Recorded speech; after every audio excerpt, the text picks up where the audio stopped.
Our playoff preview is presented by NerdWallet, looking at the Sunday games in the divisional round.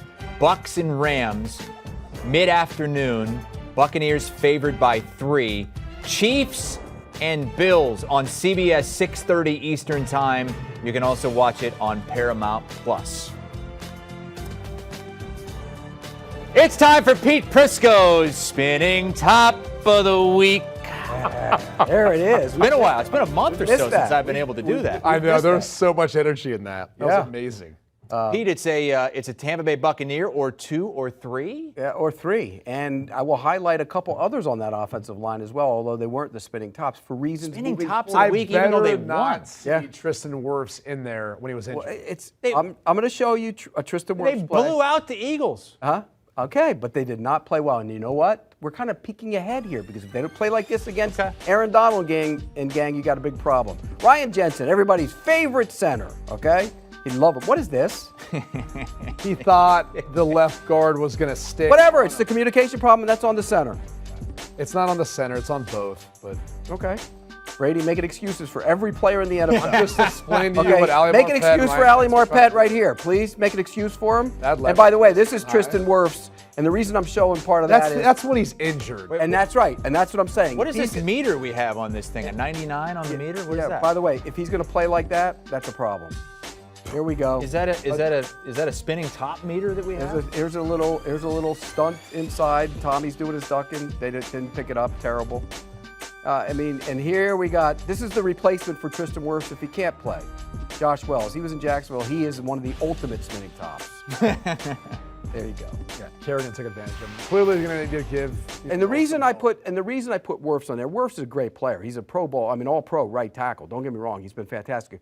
But I put that play in there. It wasn't real just him. It was on Marpet on that play as well. But the reason I put that play there is if he plays this week and he's hurt, is that going to be a problem against Floyd and Miller? Yeah, it's going to be a problem. So, and that's why you could see he couldn't set, right, Brady? He couldn't put his foot No, down. honestly, it was dangerous that he was able to convince them to let him go back out on the field, not only for him, but also for Tom Brady. I mean, you're putting your quarterback in a bad spot, and I know as a tackler, you want to be tough. They play through a lot all the time. You give him all the credit in the world, and he's obviously one of those tough guys that you look for, especially when you're trying to draft or sign your team. The reality is, I mean, he should have not been out there. I don't know, the extent of the injury or what's wrong, but especially if it could make it worse, because it looked like he was, majorly limping and not even put any weight on it. So I don't expect him to play. I think that's going to be one of the issues. If Wells is playing, that's a problem for the Bucs. And here's the other thing.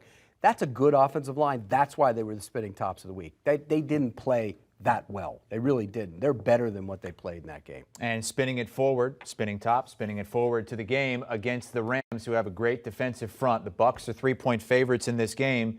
The Rams won the only regular season meeting. Well, and it all starts with the conversation we're having right now. Is Tristan Wirfs playing or not? He's one of their best offensive linemen. If you look at the scheme of what Raheem Morris likes to do with that front, and it's really to take the ability or take away the opportunity to put 2 guys on Aaron Donald.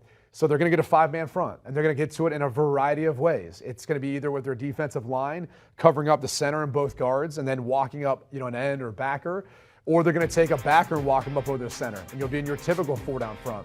So no matter how they go about getting to it, they're going to find ways of getting one-on-ones, so you can't double Donald, you can't double Von Miller, you can't, double Leonard Floyd. All those guys are going to have those one-on-one opportunities, and that's a problem. If we've seen where Tom Brady's faltered in the playoffs, it's getting pressure, getting hits on him, and that's the reality of the last time these two teams played. They got a lot of pressure on Tom Brady. He was sacked, I believe, 3 times, and that's what you're expecting if Tristan Wirfs can't go. Who are you going to call? Ghostbusters. Because when Tom Brady starts seeing ghosts, you got problems. And we've seen it before in his career. He's the greatest of all time. He really is. He's the best quarterback who's ever played. Some people will say he's the best football player ever played. But Brady made a good point. When he starts seeing those ghosts, and I'm talking about bodies coming around him, he starts doing his ducking. You saw a little bit of it on that highlight. Then you have issues. So I'm with you, Brady. If they can't protect on this defensive line, that's going to be a problem all game long. And it's not just Donald. Von Miller's starting to play like Von Miller again. 6 sacks last 6 games? Yeah, and so Leonard Floyd can rush the passer. And so Gaines is good on the interior. Yeah. They can get after it, and I think that's going to be a problem for Tom Brady. I really do. The other problem that they're going to have is they don't have Chris Godwin. And if you go back to the last time these two teams matched up, you saw Jalen Ramsey, obviously, in man coverage will match up time to time. Now that's just Mike Evans the entire game. I mean, he's going to try to eliminate Mike Evans from being that target to go to. There's no AP anymore. There's obviously no Godwin. Will they, though? Because they don't use him like that. They use him in the situationally, they will. And that's the difference between winning and losing games. Third down, staying on the field, red zone, being able to convert. And that's where it's going to be different. It's going to be harder for them to score than it was the first time around. Even then, again, they struggled in this matchup. So the way I'm looking at it is I think they've got to figure out a way of running the football. Take the attack to Aaron Donald. Take the attack to the Rams. And if they can't run the football, that's when they're going to be in a world of hurt, because I don't think the secondary for the Bucs is going to be able to hang with the passing attack the way they're operating right now. Matt Stafford's got a lot of momentum, a lot of confidence the way they're playing. I've always said the Rams are a little defense, and you can run on them. You can push them around. So I'm with you. Run the ball at them. Go right at them, because if you're not going at them, then you got problems, because they're fast, they're athletic, can run to the football, and then they start teeing off on you. So I'm with you 100%. The Bucs need to run the football. The ball got out quick last week, so the Bucs clearly were concerned about what was going on up front. I think that's going to be a strategy again, and I'm with you on the other side. This is another game, if you block them, you beat them, because they're having issues in the back end. And the Bucs haven't been great rushing the passer this year either. Last week, you weren't here, but the Rams were the spinning tops of the week on the interior. They bounced back and actually played pretty good last week. So give kudos to them. They must have been paying attention. I called them out, and they listened. They're going to be bulletin board material. They're going to be challenged this week, though. They are, particularly on the interior, with those two guys, with Vea and Sue on the Pete, you're taking the Rams plus the 3. Are you taking them to win the game? Yes. I think the Rams win the outright. Game. Rams win the game. It's funny. The Rams right now, the way they've played to finish the season, even though they lost Week 18, they have that feeling of what the Bucs were last year. That talented team who got hot at the end and rolled it all in the roll, basically, besides one game. But for the Bucs, they were on the road. But for this case, it'd be the Rams on the road from here on out. They kind of remind me of that Bucs team last year, though, and the feeling of it. I'm on the other side, though. I'm gonna lay the 3 points here with the Bucs.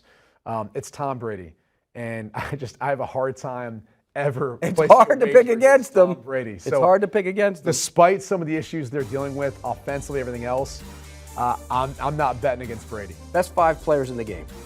5 stars. Tom Brady, it starts there. One, then what is it? And then the rest goes all to the Rams.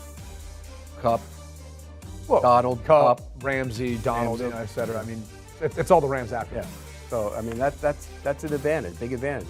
But it is in Tampa, home field advantage for the Bucs, which they didn't need last postseason.